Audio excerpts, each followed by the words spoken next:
Добрый день. Спасибо, что вы собрались здесь. Меня зовут Юрий Grigoryan. Я архитектор и буду модерировать сегодня сессию про мастер-план. Надо сказать, что это достаточно, можно сказать, одна из ключевых сессий этого урбанистического форума. У нас, вне всякого сомнения, есть вопросы к тому, каким должен быть мастер-план, что у города есть своя экономическая, социальная, идеологическая повестка дня, и каков должен быть механизм перевода этой повестки на язык урбанистики. Мы попробуем сегодня обсудить этот вопрос. Я рад представить наших гостей. Марат Khusnullin, прошу, заместитель мэра Москвы в правительстве Москвы по вопросам градостроительной политики и строительства. Сергей Kuznetsov, главный архитектор города Москвы. Карима Нигмatullina, первый заместитель директора НИПИ генплана города Москвы. Прошу. Тим Стонер, управляющий директор Spatial, приглашенный профессор колледжа Бартлетт Лондонского университета из Великобритании. Тон Шап, градостроитель и руководитель департамента территориального планирования. Amsterdam, the Netherlands. Thomas Moderator, Chief of Smart City Vienna, City Development and Planning Vienna Director. Also, we have here Andrey Golovin, Chief of Town Planning Projects, the City of Perm, Sergey Zuev, Rector of Moscow Higher School of Economics, and Oliver Schulze from Copenhagen, architect from Schulze and Grasser. And I would like, if I may, to show the slide number 1 on the screen. And I would like to draw your attention to the fact that this problem, of course, has roots in Moscow. There were several master plans. In 2011, the decision was made that after the approval of general plan up to 2025 for Moscow, the decision was made actualization of the general plan of Moscow, and the role, big role was played by Mayor Sobyanin. And 2014, this is the deadline of the approval of the new general plan. I would like to quote from RIA Novosti, Marat Khusnullin's interview, that we have to develop not a general plan of development, but a master plan to take into account all aspects of development of megapolis, including economic. And I'm happy to give the floor to Mr. Khusnullin for him to speak.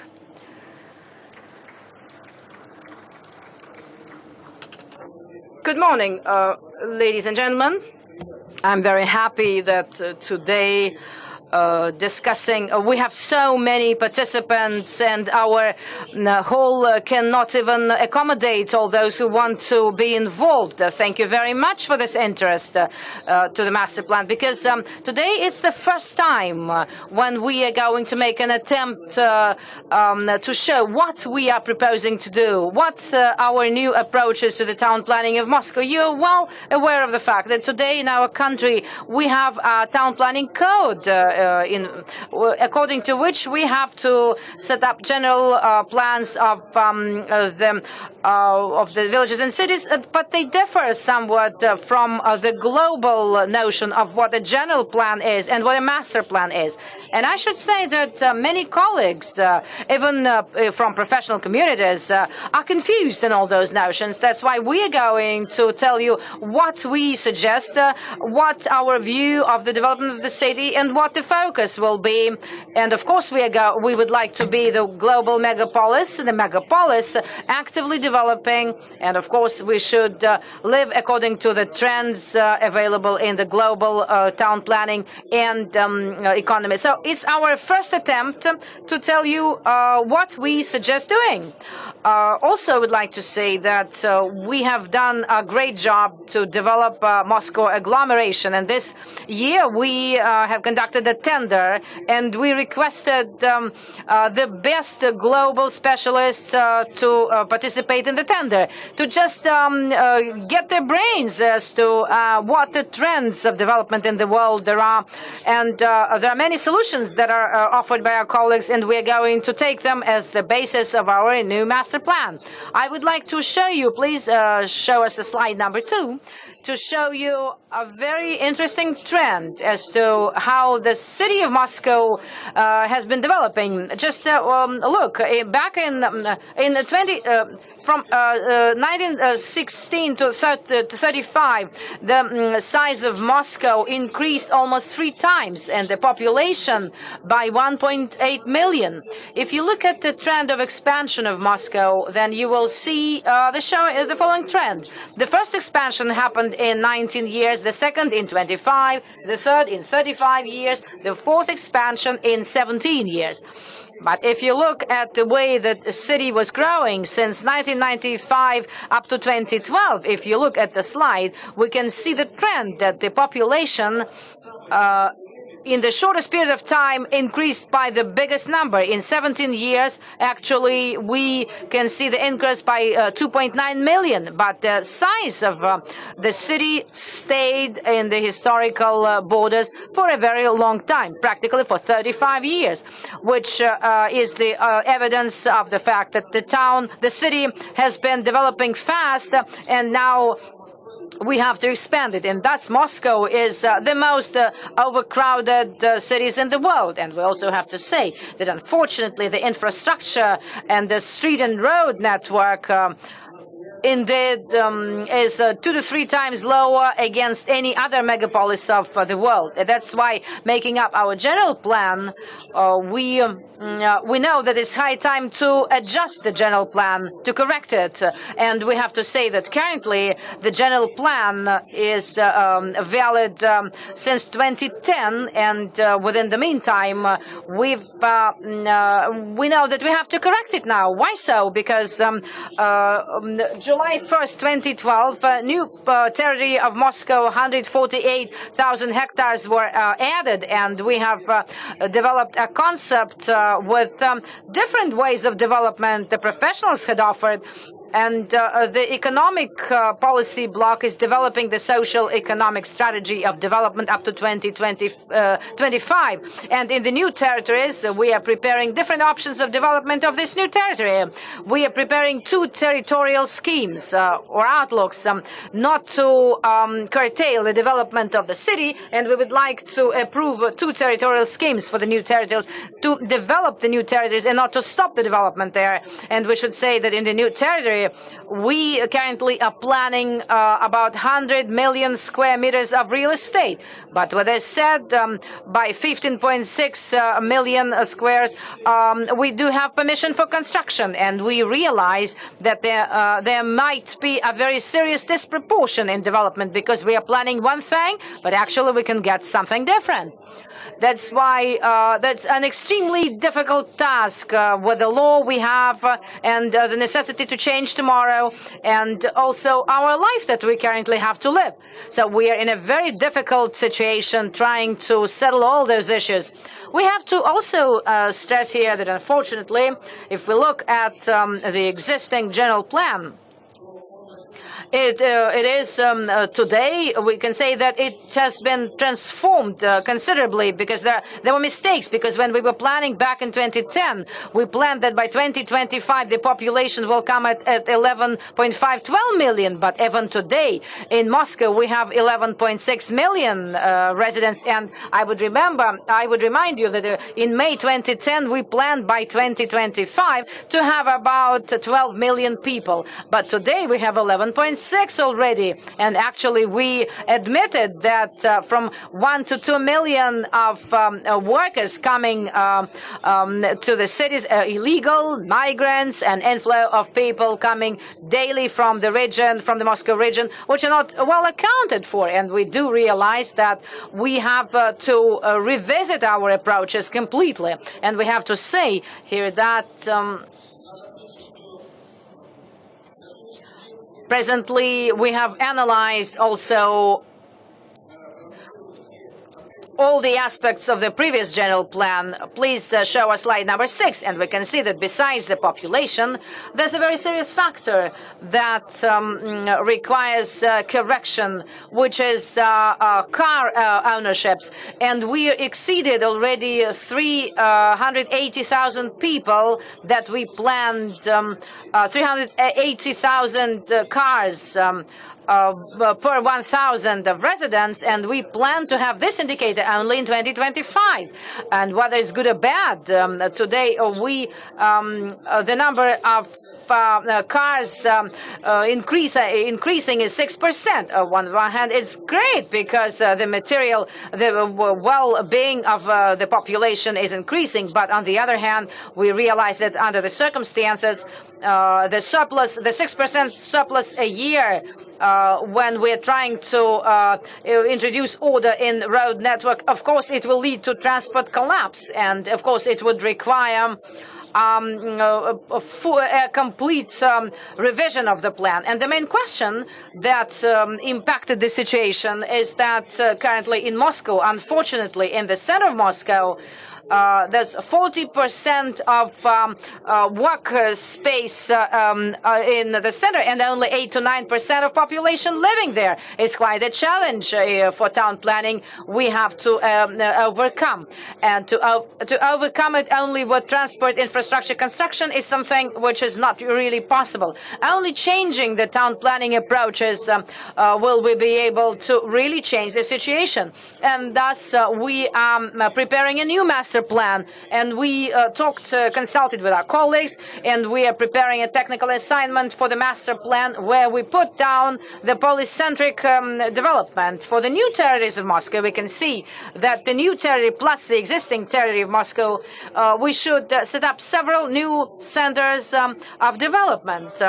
We should develop them not on paper, not just to draw them on paper and say, okay, folks, let's put a new center of development here. Just as an example, I can say that the administrative business center in the Commonarka, we plan about 3 million square meters of real estate and about 200,000 of people working. What does it mean? If 200,000 people working there means that we should dramatically revisit the transportation infrastructure of the city, of the existing part of it, especially in the southwest and the new territories. And now we believe and we can see that the 3 roads we have there in the zone, whether 2 railways are insufficient for the development of the territory. What does it mean? It means that we're going to expand the railway, and that we are going to put possibly 2 to 3 or even 4 subway lines, and it's a dramatic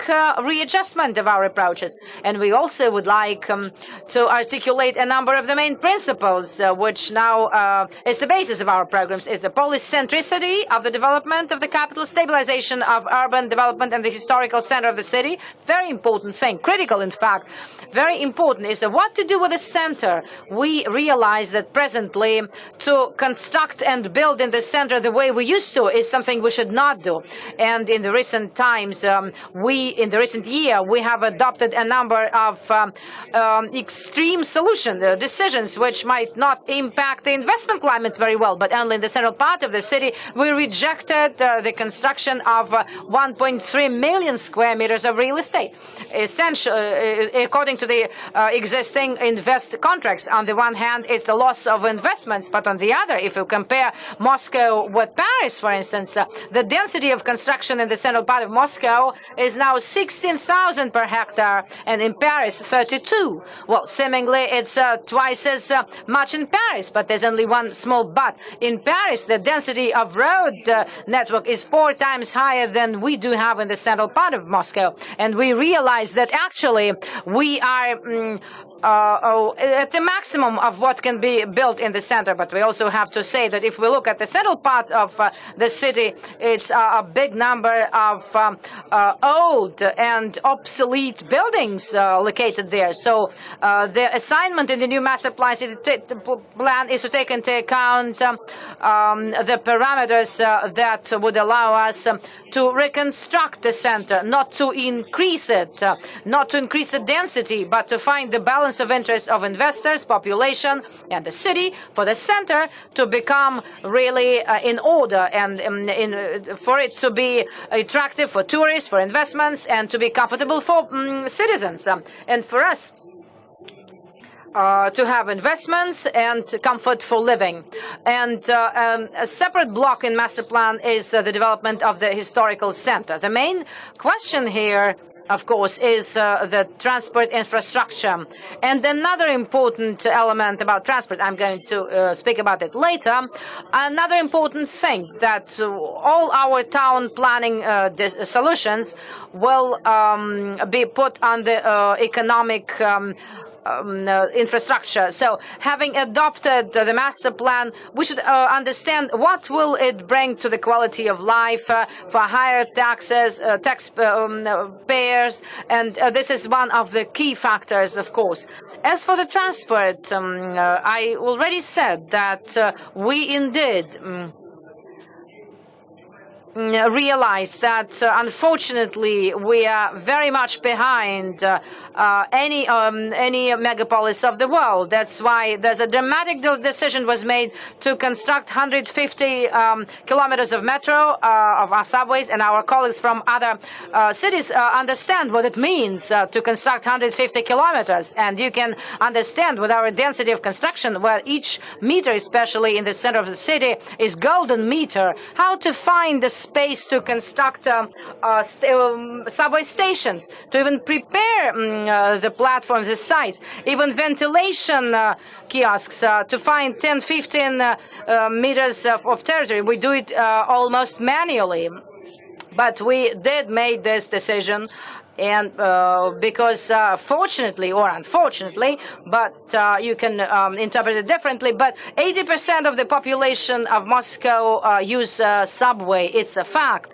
And according to this indicator, we are #1 in the world. No other megapolis of the world has 80% of population using the underground means of transport. The second block of questions for transport we've developed is involvement of railway facilities. Moscow owns a big number, almost 200 kilometers of railways in the territory of Moscow. And this is actually the single underused potential, which is the railway and the territory of development along the railways. That's why the basis of our master plan is to develop railways, because we think that totally we will be able, together with the region, to construct 120 kilometers of additional railways, which will be beneficial for the transportation system. The next very important segment of the development is the development of hubs. Moscow, unfortunately, did not have a program of development of transportation hubs. We didn't have it in place completely. It so happened that the subway was developing separately of the railway and the state infrastructure and as shareholders society, and there was no link between them all, unfortunately. And today we've adopted a program on 225 changing hubs, which we plan to construct in the nearest 8 to 10 years. And of course the roads network today for enhancing the roads network, we are being criticized quite heavily, but at the places where we have to enhance the roads network, and of course people there are not positive about it, but to enhance the roads is a challenge for us. And this example of the fourth transportation ring, and a newspaper wrote about it today. The fourth ring was a good idea. That's what they say. Yes, of course it's a good idea, and to place it in the industrial zone is also a good approach. But 10 kilometers of the transportation ring was, costed more than $2 billion to Moscow, and just 10 kilometers. And speaking about the fourth road ring, it's from 70 to 100 kilometers. That's the plan, but the budget cannot allow us to do so. So that's why we declined the project.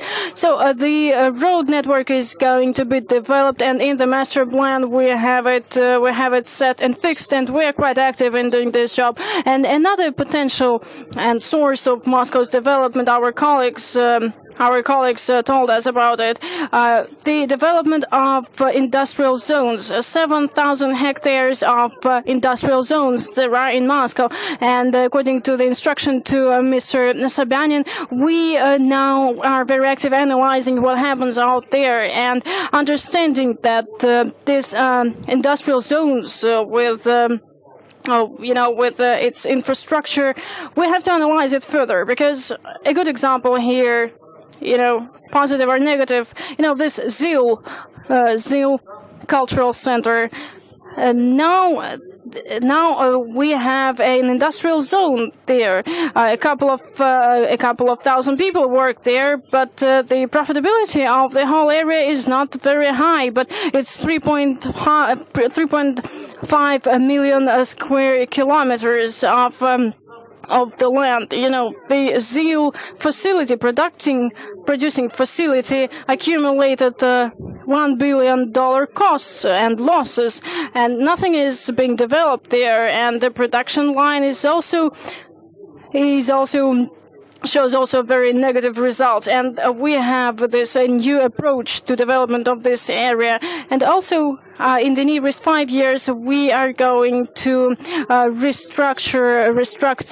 reconstruct all industrial zones and do something new about these areas. In the master plan, we also have instruments fixed, instruments of implementation. First of all, instrument of assessment of social and economic efficiency of the solutions that are being developed, both social and economic consequences of the decisions that are made, and the analysis of such factors, of course, calls for special instruments to be used, and of course also assessment of investment attractiveness. This instrument enables us to understand the investment attractiveness of our projects for the city and outside investors. And state investors also participate, and if they participate, they want to be sure in the economic viability of projects. And to be attractive for private investors is also a challenge for us.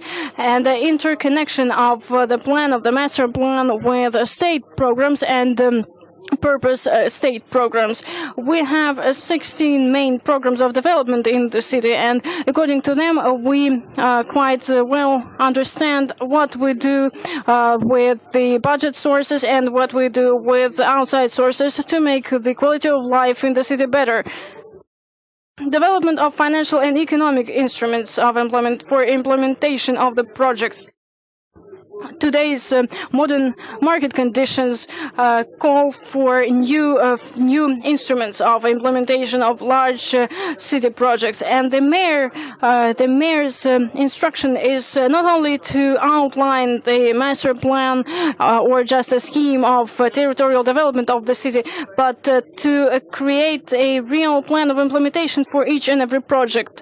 And in some projects, we've already worked the whole process through, and we are prepared to work with significant, huge investors, and in projects like ZIL and development of the airport and the neighborhood Molchaninovo adjacent to Sheremetyevo, and development of new territories next to the business park Rumyantseva, with more than 200,000 workplaces can be created. So we, from this side of the city, we will assist and support technically and organizationally.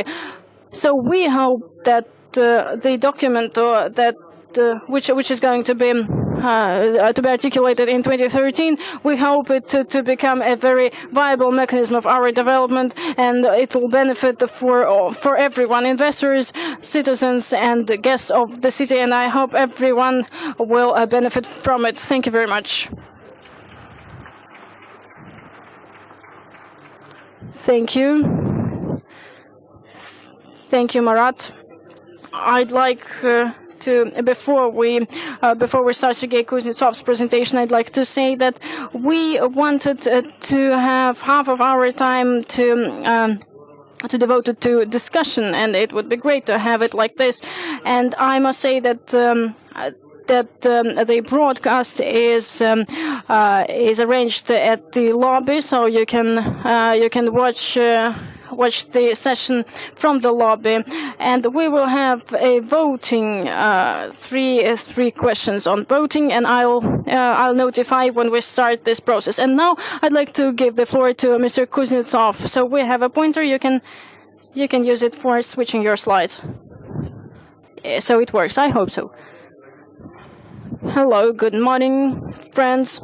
Marat has told a lot of useful things and prerequisites that actually incited us to create this master plan. And we assessed the situation where we are today in the city and the range of problems we have and we face. And the documents, not only documents, but traditions of developing such documents.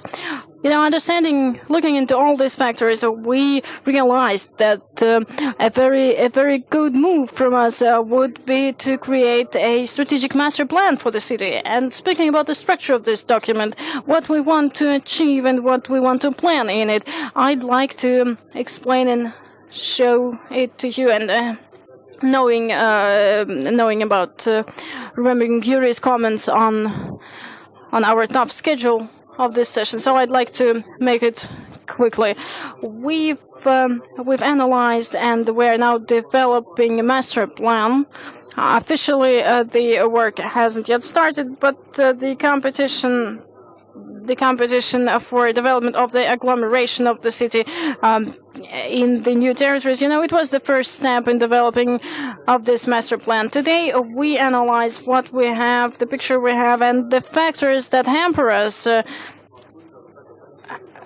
that prevent us from feeling Moscow, from knowing Moscow as a very comfortable place. But our people deserve it, and I think that Moscow should become a very comfortable place to live in. But let's look at this diagram. We analyze this balance of the settlement of people. Of course, at the outskirts of the city, we know that people just live there and come and sleep there in their flats, and they come to work and be entertained in the city center. And it means that we should do something about it and bring more educational and entertainment areas and facilities into this outskirts locations, and concentration of one function in one place.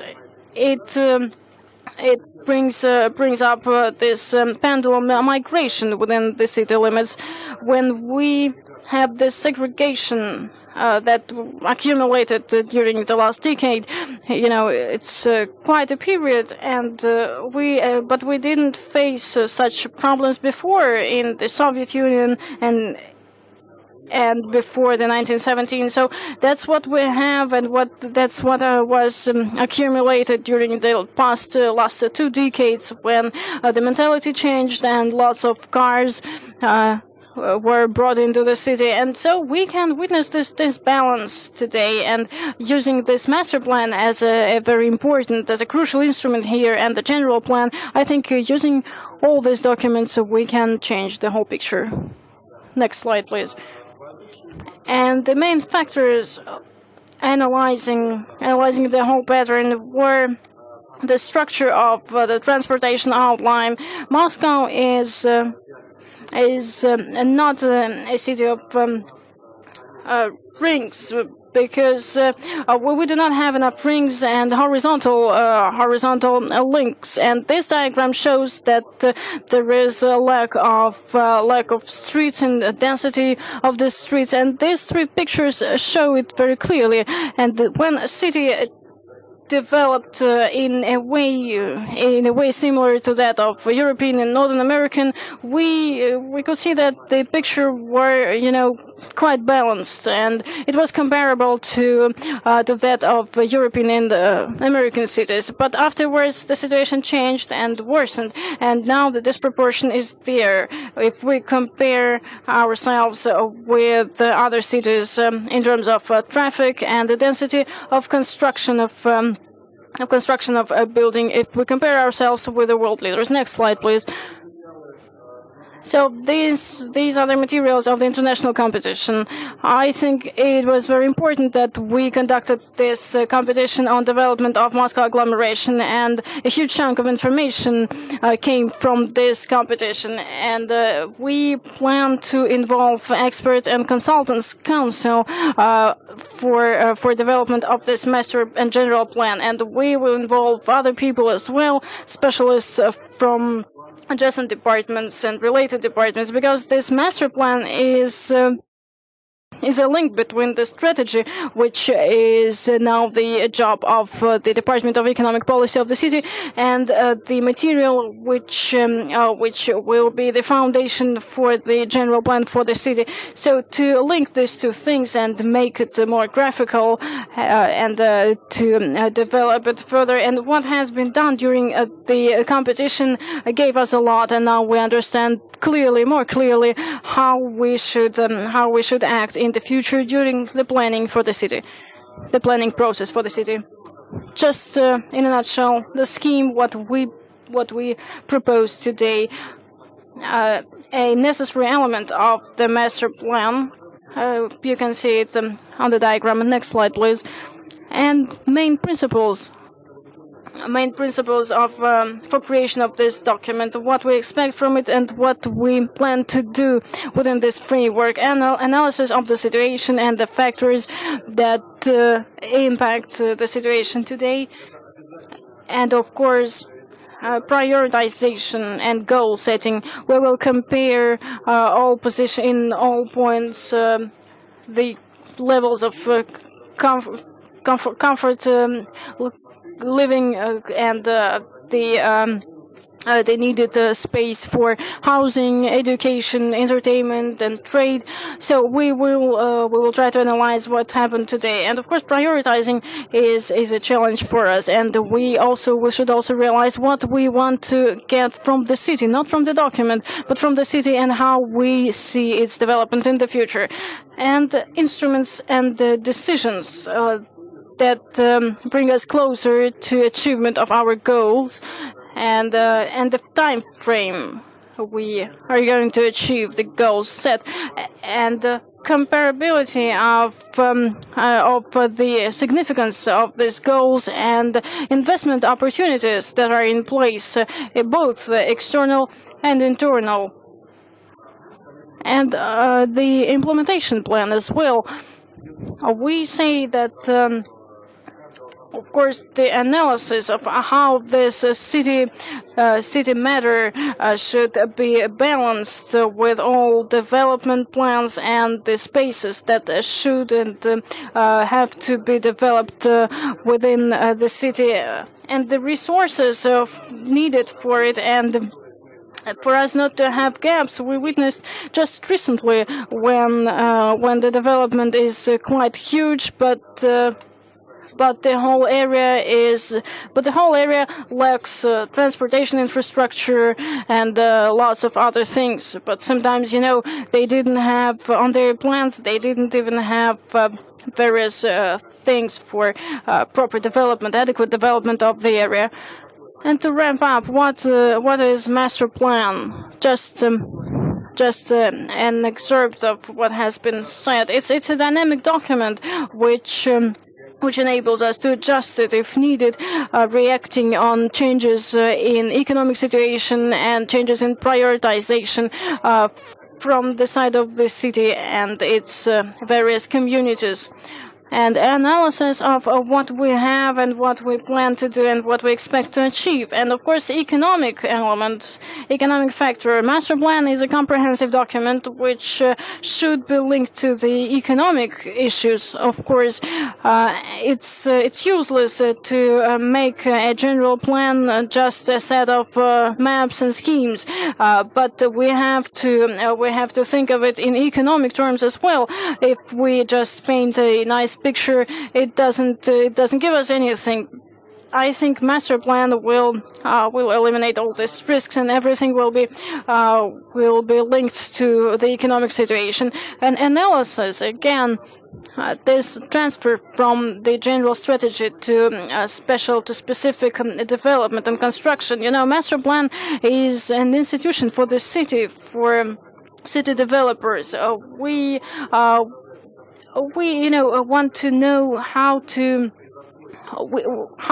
do it better, because during development of each and every part of our planning, just starting with small quarters to large neighborhoods, we say that main principles that will enable us to be in line with this motto that pedestrians is a priority for us, not those who drive cars, and of course enough and adequate transportation infrastructure, and also educational and healthcare infrastructure and workplaces. Of course, all these things impact how the quarters, the neighborhoods should be structured, and how they impact other areas, and how other areas impact them. And the policies of how the first floors of buildings should function. We have to create a comfortable environment for people within their own neighborhoods, and their neighborhood is not just a place to come and sleep, but something different, because people are quite active. Yeah. And this is exactly what we put down as a provision in the general plan as the constitution of construction. And we here envisage that every piece of the documentation should have all the principles in place, because they are declaratively articulate in the general plan, and should lead us to the model, the pattern of the city, a comfortable, high quality, the one we want to live in, and just and be happy in simpler terms. So here on this slide, just a couple of words about the literature of the city, the way we view Moscow with the account of the expansion and the reconstruction, renovation, and development that we see. So it's a city with interesting, versatile architecture, with public space actively developed, with access to almost all citizens and residents of the city, all the services. The next slide, please. Public space, again, attention to the whole territory, down to smaller details, city design,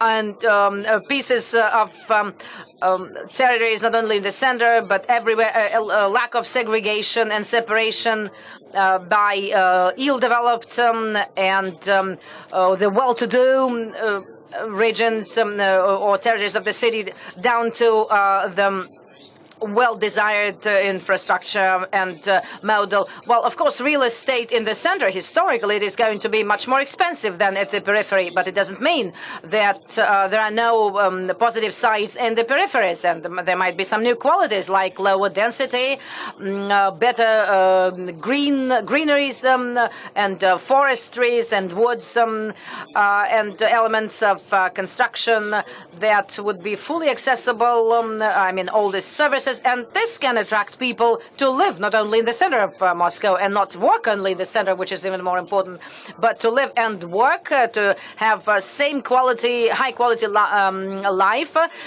maybe even less expensive. This is the master plan. So next slide.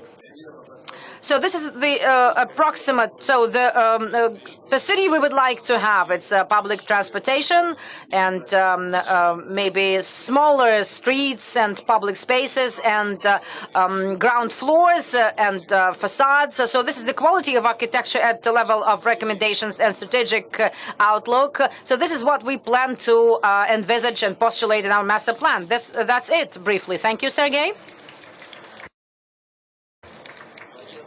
Well, first of all, I have a message. That pointer does work. You just have to press harder. Second, we are a little bit beyond our schedule, so please be briefer with your statements, and sometimes look at me, and I will show you some signs, show you the mobiles. Otherwise, I will not be able to control you and interrupt you. So, Karima Nigmatullina, the floor is yours. Good afternoon, dear colleagues. Indeed, we know that this kind of a challenge, global challenge of such a complicated city as our capital city is, requires the application of the best advanced instruments and technologies, both in town planning and other instruments of city management. For us to find the best instruments for Moscow, we first decided that we have to first look at the foreign experience.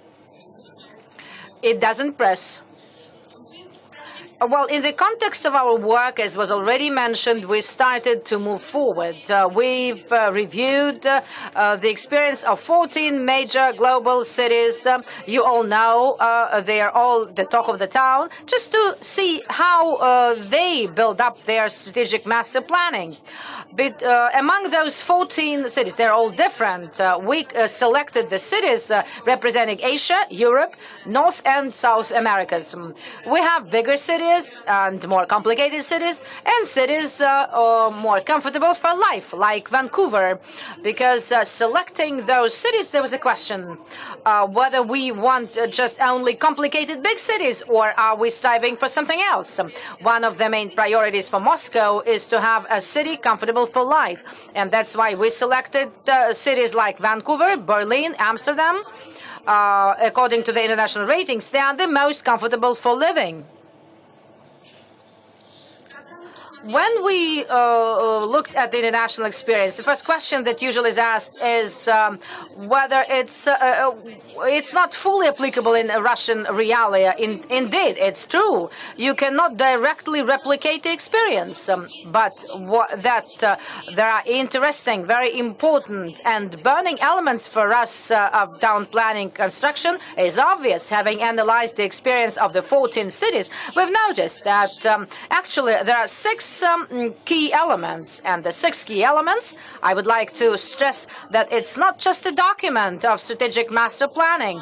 It's a very important nuance. Strategic master plan belongs to a system of town planning.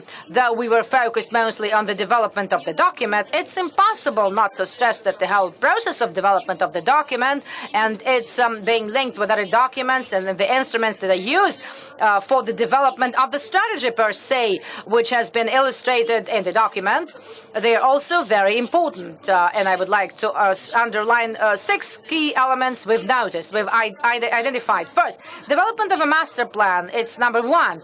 In what territory? Because during the tender Moscow agglomeration, there was the question, what are the frontiers, what are the borders? And we all know that Moscow region is very closely linked with town planning-wise with Moscow. And every day our city receives 1.3 million people for work.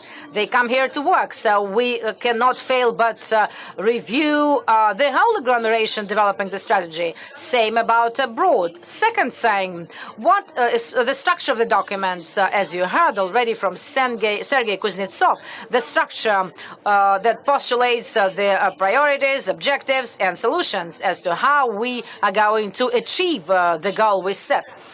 In the strategic master plan, usually we put down the objectives. They are all aligned. Why is it so difficult? Because we have different sectors and industries, and we have to get them all aligned. And the last bullet point I would like to stress is that we have to have monitoring instruments, implementation instruments in place, because just to draw beautiful documents and plans with no mechanism and approach of control and verification, and sometimes it's even correction if there's new data arriving, is a very important element. Starting with agglomeration, I should stress that the global practice shows that sometimes the territory of planning is bigger than the borders of a city. Sometimes they match, and sometimes it's even vice versa. Three cities that illustrate the three categories: London, the agglomeration is bigger than the territory of planning, town planning. Vancouver, it's more or less matching. Shanghai, the town planning territory is gigantic, and if you look at the expert estimate, the agglomeration is smaller than the territory of town planning. If we look at the structure of the document, as I already said, our document is a comprehensive. The terminology when we discuss town planning, the key word is comprehensiveness. That's the example of how the structure of London Master Plan looks. Both economics, housing, transportation, all those areas are important for us, and they're all taken into account in the document. Of course, it impacts, and the strategy is derived from those industrial sectors. That's important. Let's look at the key objectives that are postulated by the document. Usually, when I show and speak about this thing, everybody says it's obvious that people set goals, comfortable living, social guarantees, good transport and engineering infrastructure. What's new about that? It's also obvious, but if you look at the housing, what's more important? Big houses, high-quality houses, versatile. Where are the priorities here? And we have to identify it and put it down for ourselves to make the decisions that would correspond to the goals we set. And getting over right away to the very important critical factor as to how we monitor and control the development of our master plan. Here is one of the areas, ratios, KPIs allow us to control the way the city develops. If you look at how many KPIs we have in different cities, very interesting. The number of KPIs are just 7 to 10 for some, and for some, almost 100. Should like to stress here that 100 is only Peking has 100, and even for themselves they decided to reduce the number of key performance indicators. Why so? Because to catch everything right away is unrealistic, and this stresses the fact that we have to determine what's the priority for us. Getting over to the context of Moscow, as was already said, we've done a great job, and we conducted a tender for a Moscow agglomeration concept. Economic policy departments developing a social economic strategy, and our General Plan Institute developed many schemes for different areas, and also other institutes were involved. This is all input data for the strategic master plan. This is what we understand about the city, and some ideological nuances even are postulated there we're going to take into account. And the general plan itself that was approved, that's valid since 2010. It is also a part of input data to the development of our strategic master plan. What is the deliverable of the strategic master plan? Because the master plan as a document is not just exactly what we just developed and approved and stopped. That's not. I think that's the simplest thing of it. The most difficult is to implement it, the way we implement the goals we have set in the strategic master plan. Needless to say, one of the most important factors here will be the toolkit for the implementation, the general plan of the city of Moscow. It is postulated in the legislation, and we don't forget about it, that we have to have the general plan in place, and we know that additional instruments are required, the economic instruments that Marat Khusnullin mentioned as to how we're going to calculate the economic efficiency and benefits, and how we're going to link our plans and plans to the budget and money we have. That's all critically important. Also would like to mention the third element, the norms. The norms we have are the rules of the games. And we have also to get them aligned with the objectives we set for ourselves. Before finishing, I would like to maybe give some flavor as to how we can approach the development of the strategies that postulate the objectives of the master plan. As I already said, our objectives and priorities are set, then we have to get them aligned, and we have to understand as to how the social economic strategy, what space implementation it has, and we identify our priorities and goals. And after that, we would like to review several scenarios of development of Moscow and Moscow region together, because our population is sort of closely linked, and we should look at how we should accommodate people inside and what kind of migration flows would impact the scenarios. We have to study. The agglomeration contest already gave us some input. The third area, we are looking at what kind of solutions Moscow should take to resist the pressure it has, and what the target factors Moscow would like to see in the space implementation. What I mean is that we have two factors: carcass, it's transport, roads, engineering, ecological, environmental, and then we put the territory on the carcass, the territory we develop, our city. That's why we have to take into account the development of the carcass and the space. And we would like to develop the most effective, economically effective approach of the carcass and the territory, which will not only be effective but realistic and would allow us to reach comfortable, pleasant, and attractive megapolis. Thank you. Thank you very much. I would give the floor now to Tom Sharp to share his experience in urbanistics in the Netherlands.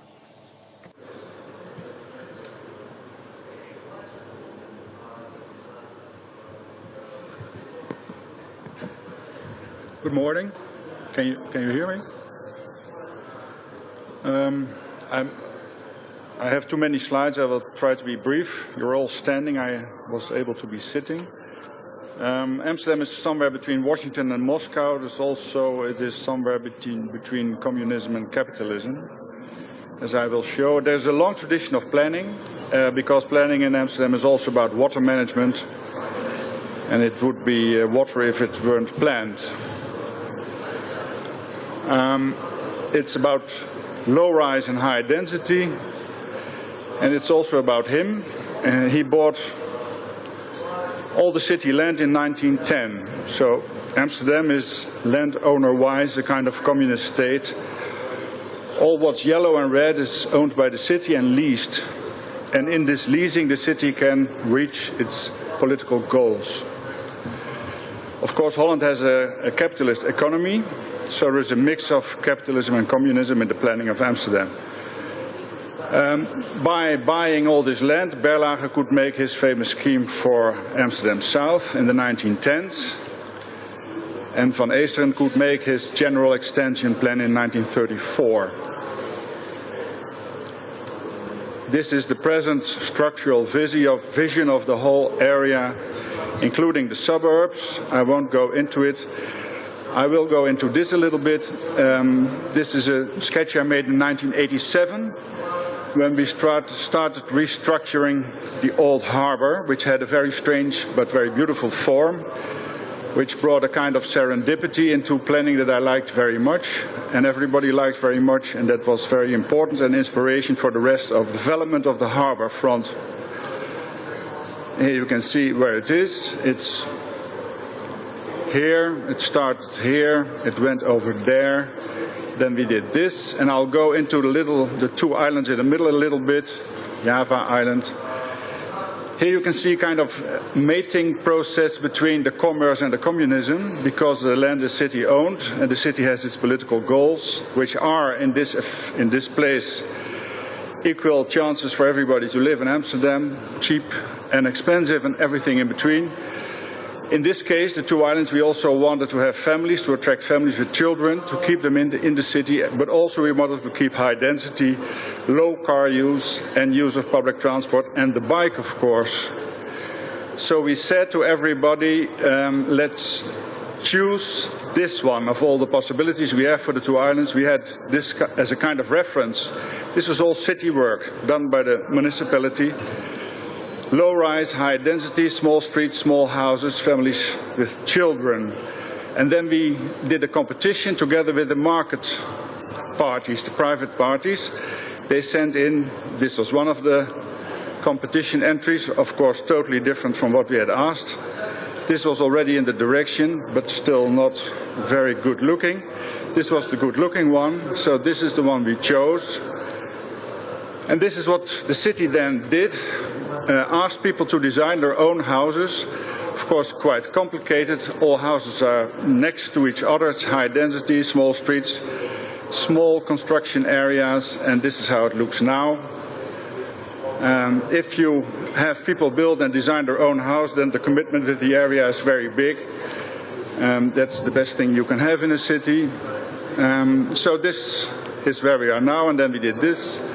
It went on, and we even made new islands outside the ring road, where this model of building your own house was extended in a much larger scale. New bridges also. The land is also made by the city. Houses are built by people. Even floating houses. And the bend of the Eye River now looks like this. After finishing the building on the big building, it all looks like this. And the big building has a big hole in it so that you cannot see it from the old canal zone. Thank you very much. Спасибо большое.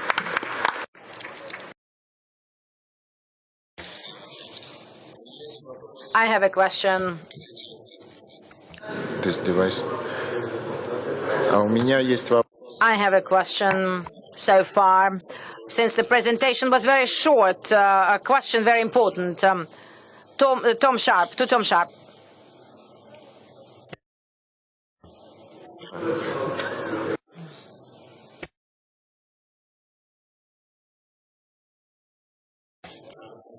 Sorry, I have a question to Tom Sharp. As far as I know, in the Netherlands, the territory of the country, the whole of the territory of the country, is planned very thoroughly. So what you are doing in Amsterdam is the continuation of this project here, where we can say that the whole country has a master plan and everything is well regulated beforehand, or can you adjust or correct something or change something in it? Time and everything is about discussed well in my idea for almost always. It's we like talking and debating very much in Holland, and we have no kings and dictators and no emperors, so it's really a republic, and everybody is a king.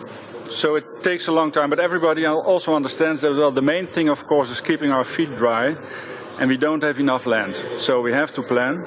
Otherwise we will drown or we will not have enough land. So that's the simple thing. That's of course a big difference with Russia or with the United States. They have more land than they need, so they don't have to plan. Okay. Спасибо. Thank you very much. Thanks. Okay. Спасибо большое. Thank you very much. Now I'm giving the floor to Thomas Moderator to tell us about the Vienna experience. You're welcome.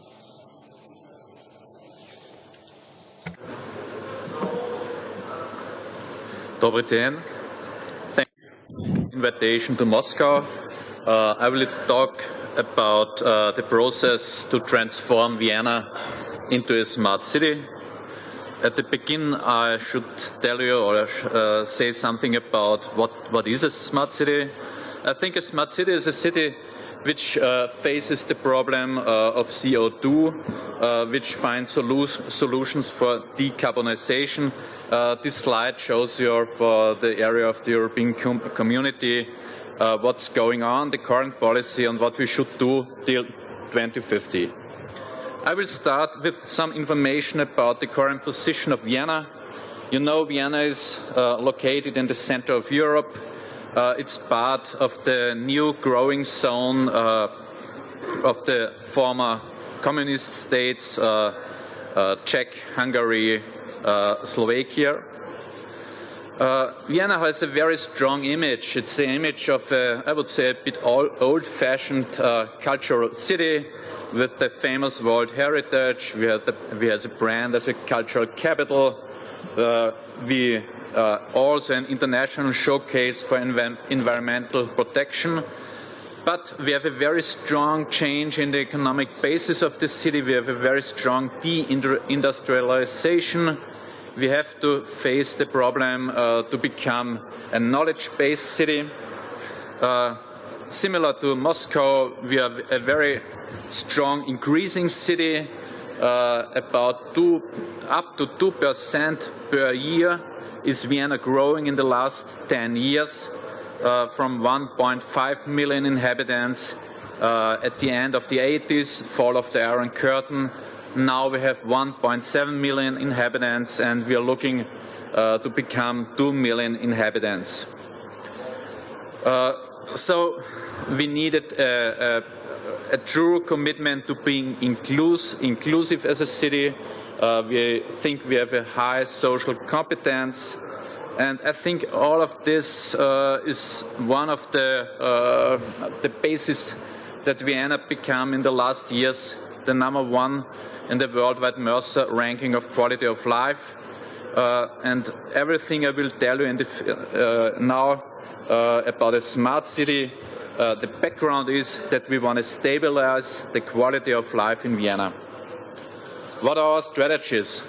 I would say Vienna is a city of programs. This is starting in the cooperation in the metropolitan area, in the surrounding area about Vienna, in the bigger metropolitan area, but also in the field, we call it Centrope, with our partner regions in the foreign states, Czech, Slovakia, and Hungary. In the city of Vienna, we have an integrated planning approach. What does this mean? For example, in the new urban development plan of 2005, we created some so-called focus areas. In these focus areas, and I think this may be a relevant idea for you, we established some sort of management organizations. They have to create some local urban development plans or some local master plans. And in each of these focus zones, you can see we have one face to the customer, one manager in my city, in my urban planning department, which is responsible for the communication with the people, with the investors. The basis, I think, of our strategies is the mobility sector. I think that in Vienna also about 80% are using public transport. Here you can see the development of the modal split in Vienna. And in the moment we have a share of private cars about 29%. The rest is public transport, pedestrian and cyclists, and I think we can be very proud about this. This is, I would say, the basis of our quality of life in Vienna, that we reduce the share of private cars. We have additional programs. I want to be very brief. We have a climate protection plan. We have an energy efficiency program. One of the core elements, I think, similar to Amsterdam and a lot of cities in Europe. We have a very strong tradition in participatory planning. I think this is very relevant for us. So, what are our planning principles? First, a smart city, a sustainable city, has to be a compact urban development. This is extremely relevant. Development along axis of public transport, clear. Prioritize urban renewal over urban expansion, I think, clear. preserve a dense public transport network, also clear, improve accessibility to green spaces, I think also clear in Vienna, and sustainable supply service and waste management. For information, Vienna has the very good situation that we have since 100 years water from the Austrian Alps. So, what's the linking to smart city? I would say smart city, the smart city concept is a way for us to fostering these ideas and including, like the former mayor of Chicago said in the opening speech at the morning, and including a perspective for the private sector. I think this is the relevant point for us in the smart city strategy to include the research sector, the industrial sector, also the civil sector, NGOs, to create a common vision for the whole city. What are the elements? I think we have a very high standard of public services in Vienna. You have to make the strategy visible. One element is our showcase Aspern-Seestadt. We want to create the first smart city district. There are a lot of components in this district. Green buildings, for example, a very new energy development system, but also a very new system of mobility in this district. And the basis, I would say, is a very sustainable and a very new form of the public space we created with Giel Architects. I think a very relevant element. Last not least, if you want to become a smart city, you have to learn on an international level. So we are cooperating, for example, in an international project with Amsterdam, Genua, Hamburg, Copenhagen, and Lyon. And then I would say, you know it, learn, turn, earn. We earned at the last worldwide smart city ranking, Vienna became the #1. I think this is only the begin for us. We are starting to become a smart city. What are my conclusions? Smart city needs a holistic approach. To become a smart city needs a kind of change management, like in an organization. I think like Moscow is doing it at the moment. You have to understand urban life primarily as a social and only secondary as a technical and logistic problem. I think this is one of the big misunderstandings, to think that a smart city is, to become a smart city is a technical problem. No, it's a social and it's an economic problem. You have to build strong partnerships between the city, the research sector and the industrial sector. Smart city is an economic opportunity. There is a worldwide growing market for technologies and solutions in climate protection.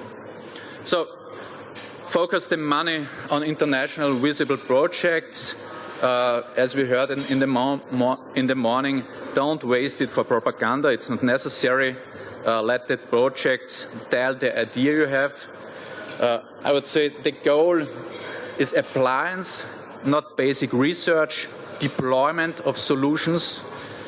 And I think the smart city approach is a fundamental economic and political issue for whole Europe. Thank you very much. If you have questions. I think we'll have time for questions after. We'll have time.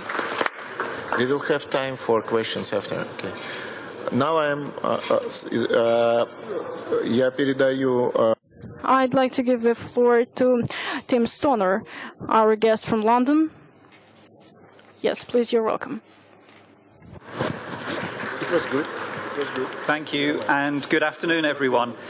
I think I'll just show one slide, because in this slide I see, thank you, many of the problems and many of the opportunities which in my experience are part of the master planning challenge all over the world, including here in Moscow. If I have just maybe three headlines. The first is that a master plan is a product in that we try to create great places for people, but it's also a process, and it's a process that never finishes. Let me dwell on those two sides of the master plan in the rest of my points here, the product and the process, because what I would like to do is suggest that, as we saw in the case in Vienna, that the master plan for the city involves people in the process, not just professionals. Professionals know a lot, let's be clear, but people sometimes know more. And the way of involving people in master planning is both to ask them, meet with them, listen to them, but it's also to watch and observe them and study their behavior. And when you do this, you see that much of what happens in cities takes place in streets, in great streets, when it can. Those are places of social and economic transaction. People coming together and sharing their knowledge, their ideas, their thoughts, and producing something amazing from that coming together in space. But we must allow that to happen. We must allow that to occur, not just in the parks and the playgrounds, but on the boulevards, on the main streets. And this is the first challenge in this slide here, that in cities I see around the world, we've stopped building great streets. And the great streets that we had have gone and been taken over by cars moving at high speed. And when that happens, the potential of the city, the economic and the social, the cultural and the creative potential of the city is diminished. And a street is an economic asset. It has value, massive economic value. My clients are public municipalities, but also private developers. And we build streets to make money, but we build streets to reinforce the culture of the city as well, and the social fabric. So involving people, observing people, and building streets is the way to a master plan process and a master plan product. Let me turn to architecture. I'm an architect, and yet much of what I see my profession create is not places for people, but buildings for themselves. And this is not good enough. We need architecture for people. And that means the most important floor of the building is the ground floor. It's not the top floor. Most architects think it's the top floor, and as high as possible, please. No, we need the ground floor to be continuously animated by shops, by restaurants, by cafes, by places in which people can meet and create the economy and the society of our cities. And this is very difficult because today the professions are divided. The transport planners build roads. The architects build skyscrapers if they can. So we need a process to bring people, the professions, together. And that process is people.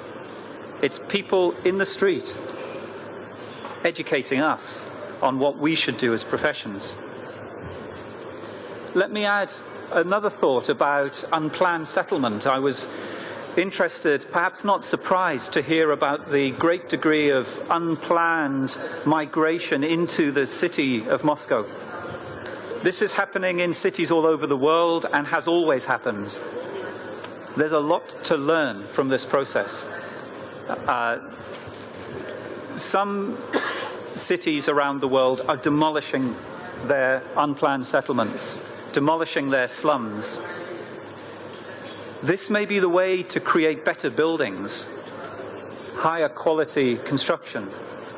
But before that happens, I would encourage you, as I encourage other cities, to study how those people live, because they are probably the lowest carbon footprint of your residents, with often the most convivial society based around the pedestrian. Let's learn from the informal as well as from the professional. And above all, make connections. Connect, connect, connect. Connect between pathways, streets, roads, and boulevards at every scale. You know, there are very few places in the city where there should be no pedestrians. Railways, motorways, runways. But apart from that, pedestrians should be everywhere. And so one test of the master plan will be, can I walk? Can I cycle? Can I go on a scooter from one side of Moscow to the other and be safe and be convivial and be contributing to the life, the culture, and the economy of the city? Thank you. Thank you very much.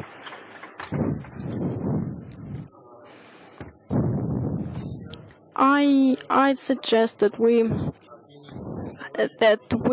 cancel our voting process, because we have 25 minutes left and 3 presenters, 5 minutes each. I think we'd rather have more time for Q&A session. I think discussion is always more fruitful than just voting. I'd like to articulate the questions for voting.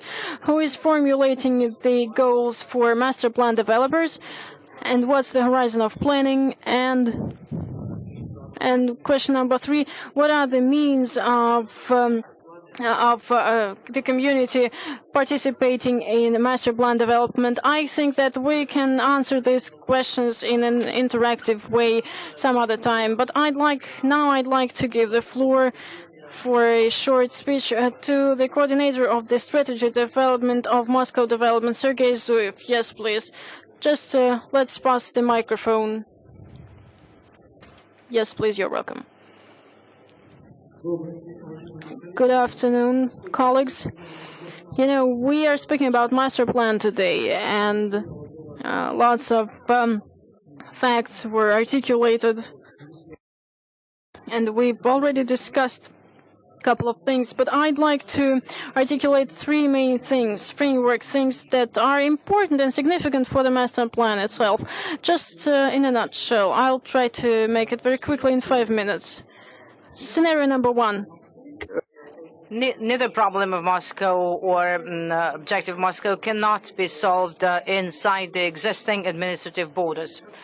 As soon as we start planning something or want to do something, we have to go beyond the borders of the administrative city of Moscow. Just a small example, because we don't have time for other examples. If, for instance, traffic in elite railways in the coming 5 to 7 years will change dramatically, and they will move at least 250 kilometers an hour. And we know in China and France it's 500 kilometers, at least 250 for us.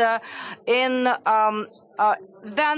Vladimir, Tver, and other smaller cities and towns, and not only the Moscow region, will come into the zone. And thus the labor market and the structural economy would change, and that would require principally new solutions on planning and placement of accommodation of economic business. Moscow agglomeration is a framework which is the map. This map should be a carcass, as was mentioned. There are many scenarios here, and we can discuss them offline. Second scenario, the structure of population. if the situation goes naturally the way it does now, then by 2025, the structural population of Moscow will have about 35% of pensioners. If nothing changes in the pension system, plus children, plus socially unprotected groups of population, then it will mean 50% of working population will stay, irrespective of the number of residents. 50%, which is half of them working in the existing structure of economics, cannot reproduce the economic model and social policy that Moscow is pursuing now. So there are two ways out. We either start to compensate the level of working people with stronger migrations, and then the question where we take them from, or we change principally the structure of economics. I mean, it makes sense to upgrade productivity for the 50% to keep and support both the development of the city and reproduce the economic expediency that by 2025 we will have as necessary. So the scenario, and then all questions about migrations and where, from where, whether we use the immigration instruments or we use concentration of higher qualified people capable of providing average productivity and higher. There are a lot of interesting scenarios. I think we should view them in the framework of the Masterplan. It's accommodation of certain types of activities, so on and so forth. The way people are going to live and how we can crystallize different priorities and target population groups. Here is also a question about the new system of accommodation, depending on the age and system of professions and so on and so forth. And the third scenario, going from the first two, is the structure of economics. If we are based on the scenario related with higher productivity and supporting the number of population within the same framework, about 11.512 million, the way we have currently, then next, the share of highly productive business services in Moscow should increase from 50-55% we currently have up to possibly, I think, 70%. Those related to financial engineering, design, marketing, architecture, IT, and other business services. In principle, I think we need tax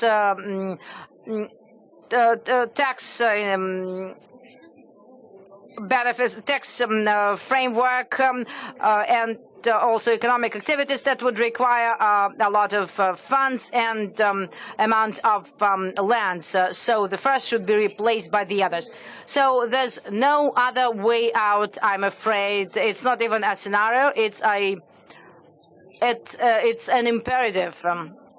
And possibly the last, I have 1 minute to go, and I can say that the discussion was quite interesting because the subjects that were discussed, well, you know, Moscow, as well as other big cities, is a big systemic facility, and the management and political decisions are made here, or should be made in a special way.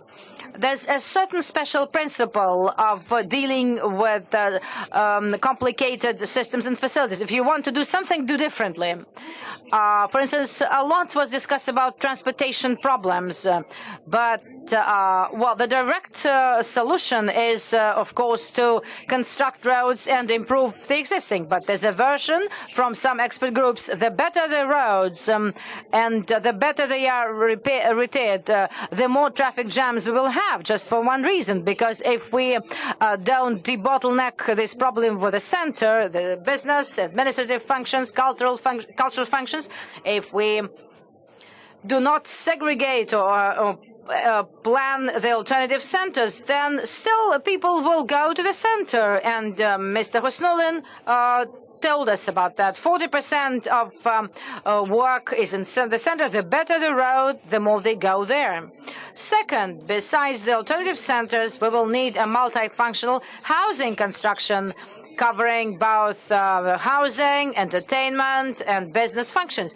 Then the people will less travel around the city and will be mostly focused and concentrate in the places they live, and thus they ease the pressure of the transportation network. Then third, what we have to do is to upgrade not the density of the transportation traffic and not provide those conditions, but those related to territories.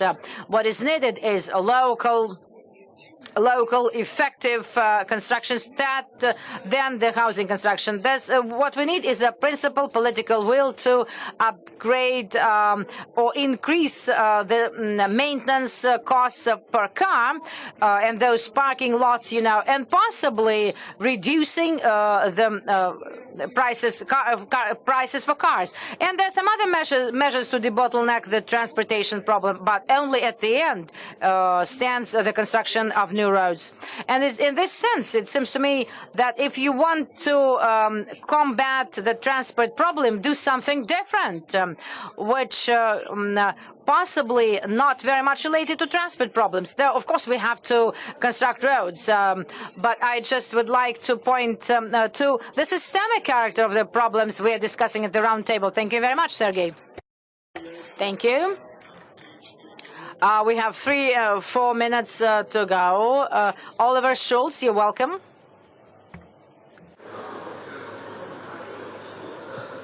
Thank you very much. I would like to just use a couple of minutes to bring home a few points. We've had a series of very inspiring presentations today. I think there's too much talk about problems. I think first and foremost that the challenge for city administration, of course, is to solve problems, and we can talk about congestion. But I think first and foremost the challenge for governance is actually to show a way forward, to show us what Moscow is great for and the great place that Moscow can become.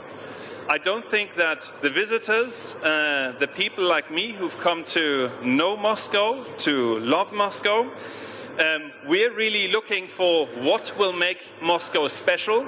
We're not coming here that Moscow can become like Vancouver. We actually want to see, what is going to make Moscow more exciting, more livable, and more unique than many of the cities that often rank very highly in these types of indices, because they also tend to be semi-boring, actually. So I think Moscow has a lot of things going for it. It has a vibe, it has a kind of a liveliness and a congestion that is problematic in everyday life. But it's also a sign that a lot of people actually want to be here. People aren't running away from Moscow, people are coming here. And that is not primarily a problem, that's primarily an opportunity. So, we've talked a lot about the general plan, the master plan, and if I can throw my 2 cents into the ring, I like very much what Tim Stoner was talking about, the relevance of streets and boulevards. And I believe that if we want to make the city fit for tomorrow, if we want to respond to challenges like the fact that at one level, our life is getting better. We're all getting more space in our houses, our apartments getting bigger, we all have balconies with colored glass, but there is really a lot of reasons why our lifestyle is actually making city construction more difficult, because it comes with side effects of a lot of space being procured to actually house these people. So, together with the availability of the car for the masses, I believe we really need to go through change management. As Thomas was saying from Vienna, it's really about us conceiving in a new way what city life is about. So it's about creating more city districts, existing and new, where we can lead a more autonomous life, where we reduce the need to drive from A to B, but we still give people the opportunity to do so when we want to have that opportunity. And I think a great start would be to look at, for example, at the diagram that you showed of Moscow with the different main movement lines, and to actually think about an intermediate scale. So it's maybe not all about the individual building project that's asking for a permit. It's maybe not all about the abstract plan and the ambitions and objectives, but I think there's a scale in between where Moscow has some amazing evolution lines, some amazing boulevards and streets, and I think those should be not drainage. Boulevards are not drainage for cars, and that's how they look like today often. I think in the future they should be the best mirror of the local society. So I think in Moscow, the boulevards and the major streets, that is your representation. That is Moscow's business card. That is where you want people to settle, businesses to move. And I think I would suggest that there must be this intermediate scale of planning that comes one level down from the master plan, but is higher than bottom up, where we're just looking at individual projects, where we can actually solidify the cultural consensus that people and government have in a plan that actually shows the way forward. What are the qualities we're trying to create? And I think that would be great to talk about how we can take the master plan the next step forward to actually make sure that we can make it more livable, that we can make it safer. And at the same time, of course, we need to deal with issues like congestion. But I think if we shift our perception of what the city is about, then I think we can do so. And very, very important, it's not a problem. It's the greatest privilege that we have. It's an opportunity. And it's a great thing to be working with. So those are my 2 cents. Thank you very much. Спасибо. Thank you. Russia has experience of implementation of master plans. It's in the city of Perm, and we have Andrey Golovin from Perm, the person who's in charge of the implementation of master plan of Perm. And I think he might share his plan of implementation or alignment of the master plan. So you're welcome. The floor is yours. Well, first of all, needless to say, Moscow historically is the role model of all the trends and policies, maybe not by ranking, but the master plan and the general plan were developed here for the first time. And I agree with Karima that the development of the master plan is not exactly the most difficult. The most difficult thing is to implement them. And we have advanced in one step forward to create documents, which is the general plan. The scheme is filled with the existing Perm content, and the norms of town planning design reflects the provisions and interactions of the public and private spaces.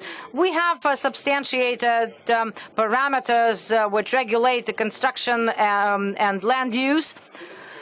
But so far, it's all on paper. The road and street network, we are planning it not as an engineering facility, but as a public space, and trams and trees coming back, and it's becoming an incentive, a motivation, and a vector of development of economic strength of the city. There are difficulties, of course, and possibly not enough economics. Some technology was violated a little bit in developing and formation of this public treaty between the professional community and the public. And my personal opinion is that our public is not involved because we didn't want to get it involved, but because it is not ready.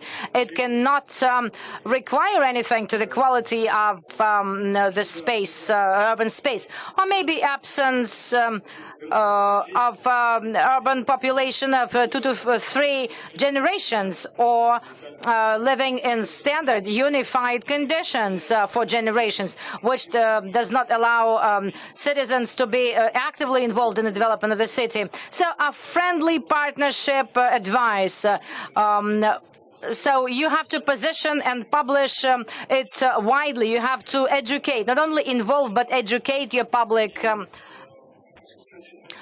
Being here at the forum, I would like to say that, well, it's a peace for my mind and soul, because now you've replicating our practice, and as I said, Moscow is the role model, and we are going to look not only at Vancouver or Berlin, but also at Moscow, and we wish you success, and we are ready to share our experience in development of master plan and the documents. So thank you. So we have 10 minutes for Q&A. And I would allow myself to use my moderator's position to ask short question, but I think very critical to Marat Khusnullin. Please tell us, after this part of Moscow region territories were agglomerated, as far as we understood from the research, it's a very problematic territory. The rest of the territory, the rest of the sectors around Moscow, they're quite problematic, overcrowded. What are the relationship with the Moscow region now, if it is not a unified document? Is there a platform for development of a joint strategy to work at the master plan? Because seemingly without it, it's impossible to do anything if it doesn't work together, Moscow and the Moscow region. Thank you. Indeed, we realized that neither the master plan nor the development of Moscow agglomeration are possible without the joint work of two territories. So today we have a mechanism, a joint Council of Moscow and Moscow region. Then we have working groups for different areas. Specifically, we have a working group on town planning development of Moscow and Moscow region. And we meet regularly to identify our joint plans of work. And in the framework of the new border of Moscow, we have identified so-called zones of gravity, because if you look at MCAD, there's a better development in the real estate sector, and unfortunately I should say that it happened chaotically. We built a lot of recreational and trading centers and housing around the rail ring road, and it's aggravating. So around the new Moscow border, we've identified gravity zones and agreed that the general plans and the master plans of housing in the suburban and gravity zones will be approved only by the joint document. That's about the strategic development. And now about our daily work. Trust me, we daily work with hundreds and thousands of specialists are involved in this work to link and align our work, because Moscow and the Moscow region is a unified a single financial and economic mechanism, only separated administratively. That's why we have streamlined this work. Thank you very much. Now I would suggest questions from the audience, 3 to 4 questions. We have time for that. Please grab a mic. And please, to Sergey Kuznetsov, I would like to ask Vartanavakan, the office company. Mr. Khusnullin mentioned 100 million square meters in the new Moscow. Are you going to motivate investors in some way for the new meters to be green?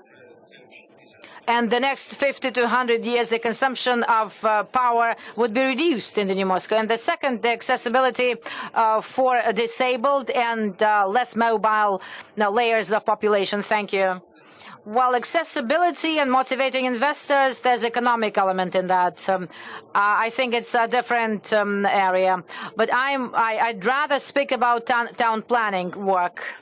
Needless to say, when we speak about the saying that investors need some new rules to place, and maybe it's not exactly what they used to, and not just housing construction that's more lucrative economically, but there's a mixture of function that we need for town planning policy. That's a complexity for them. But I'm convinced that if we create a transparent, clear-cut policy on planning the territories, and set up a public document that would explain why we are doing all this. developing the city and making big steps, infrastructure in the territories and transportation, subways, but then totally and clear-cut strategy of interaction and support from the city to develop the powerful infrastructure. I think that there are enough factors for investors to be attracted and develop the model of those zones and sectors that will bring synergy for the city and the business, and not just implementing somebody's economic interest. As for the disabled, I would like to say that the normative base we currently have, it was not always like that. We have improved it in the way to take into account the interests of all the disabled, and there's no segregation, and we should not squeeze the disabled from the comfortable life. There are groups of population, students, pensioners, children should suffer, and it's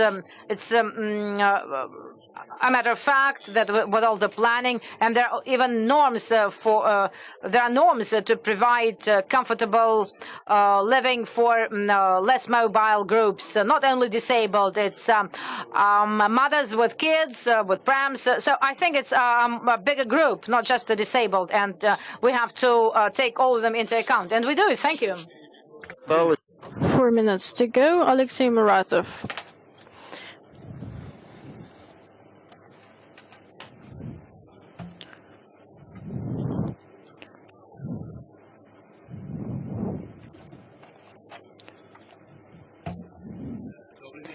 Good afternoon. A question to Marat or Sergey. Project Russia magazine. Mr. Golovin from Perm, he was talking about the Masterplan, but in Perm, they've adopted the rules on land use and construction, but in Moscow, the old one and the new one. When do you plan to adopt similar documents? We plan to adopt similar document to start hearing in the Moscow Duma for the central part of the city. We plan to do it before the end of the year, and we are quite active working in this area. And by the end of 2013, we plan to adopt such norms and standards for the whole territory of Moscow, and by the end of 2014, we plan to have master plan and the general plan for the city. Any other questions? Please, you're welcome. Mark and Igor. A question to Marat. We heard presentations of our Russian colleagues and international colleagues, and a huge difference is that the Russian colleagues always speak about schemes of planning of transportation and all, and foreign colleagues speak about mobility of people and, well, people actually, and social things. And our large city, in terms of local mobility, we have lots of challenges there. And the question is as follows: how in the transportation development of the city strategy, how do you take into consideration opportunities for scooters, electric bicycles, and other minor kinds of modes of transportation? We cannot see any developments today. Thank you very much for your question, a very interesting question indeed. In our strategy, we include this opportunity of pedestrians, of accessibility of various places for pedestrians, and those who analyze what we do, I think they've already noticed that the urban planning decisions that were made on industrial zones and restructuring of industrial zones, they were about planning both housing, construction, and workplaces. And that's what we do in these industrial zones, and to have these zones accessible for pedestrians. And we know the territories within the city where we can have streets without cars at all, only streets for pedestrians only. And a huge volume is planned and is underway now, these bicycle routes across the city. This work is underway, and we develop monthly, we develop new bicycle routes. And we hope that we will achieve a lot in this area. And just yesterday we met the mayor and looked into opportunities of the subway development, and he instructed us that we should fix about 2,000 parking places for bicycle before April. The budget is also there, and the managers are appointed. So by the 1st of April, this work should be completed. Regarding scooters and similar modes of transport, we haven't yet started thinking about it. And I think it's just because, understanding the prioritization and understanding the density of our streets, the first role is the pedestrians, is that of pedestrians, but in the main streets, understanding the density, we do not have enough space for such modes. But and making it by using routes for pedestrians and bicycles, no, it is not possible. So solutions, we do not have solutions so far. Unfortunately, we do not have enough time, and our session is completed. We have to wrap up. I'd like to say a couple of words to wrap up. I think the main thing here is that interest is there, and the involvement of professionals, experts, first of all, professionals and citizens of the city and all stakeholders in this development. Master plan development is the trend of this day, and I'd invite all of you to take part in this, to participate in this process of master plan development. I think it's a very significant and huge task, even for this group of people, large group of people. It'll take us time to develop and do it a successful thing. Thank you very much for your attention. Thank you.